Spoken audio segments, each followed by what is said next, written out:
Inaresto ng Kalinan Police ang top 7 high-value individual ng Davao City sa ikinasang bypass operation sa Kalinan, Davao City.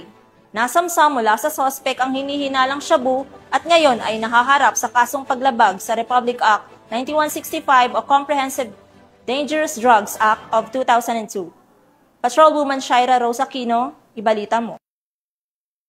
Top 7 sa listahan ng high-value individual sa Davao City sa ikinasang bypass operation na pinangunahan ng mga operatiba ng Kalinan Police Station, katuwang ang 2nd City Mobile Force Company nitong Agosto 5 sa Purok 9, Ramon Magsaysay Street, Barangay Kalinan Poblacion, Kalinan, Davao City.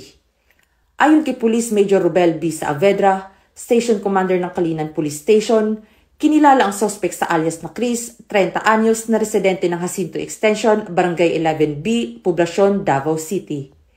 Na-recover mula sa kanya ang tinatayang 5.2 grams ng hinihinalang shabu na may standard drug price na humigit kumulang 35,360 pesos. Ang suspect ay nasa kustodiya na ng nasabing istasyon at nahaharap sa kasong paglabag sa Republic Act 9165 o ang Comprehensive Dangerous Drugs Act of 2002. Ang pagkakakumpiskan ng mahigit 36,000 na halaga ng shabu ay isang malaking tagumpay laban sa patuloy na kampanya ng pamahalaan kontra iligal na droga. Patunay din ito ng mahigpit na pagpapatupad ng batas ng mga kapulisan sa lungsod. Mula rito sa Police Regional Office 11, ako ang inyong PNN correspondent, Patrolwoman Shaira Rose Aquino, alagad ng batas, tagataguyod ng Balitang Pulis.